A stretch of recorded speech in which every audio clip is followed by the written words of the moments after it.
Бұл жерде екіге бөліп қарауымыз керек. Қылмыстық істер бойынша бізде 16,500 ілік келіп отыр. Оның барлығы бірдей бас бостандығынан айыру орындарында отырған азаматтар емес. Ішінде жаңағыдай пробациялық бақылауда жүргендер бар, қамауда отырғандар 5,000 шамасында есептеп қойдық. Және әкімшілік істердің аясында әкімшілік материалдар 1,5 миллионға жуық материал жалпы. Оның енді жаңағы басым бөлігі мынау ішкі істер министрлігінің үлесіне кіреді.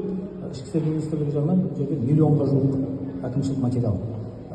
Әкімшілік және амнистияға байланысты жалпы айыппұлдан босату көлемі, жалпы айыппұлдың көлемі 21 миллиардтың үстінде теңгемен. Бұл алдын ала есеп, енді көбею жағынан да, азаю жағынан да сәл-пәл өзгерістер болуы мүмкін. Шамамен жалпы саны неше деп айтуға болады сонда? Әкімшілік іс бойынша енді жекелеген бір азаматтар бір емес бірнеше әкімшілік жасап, оның айыппұлдап төлей алмай жүрген болуы мүмкін. Сол себепті 1 миллионның үстінде адам келіп тұр. Әкімшілік амнистия бойынша. Әкімшілік бойынша.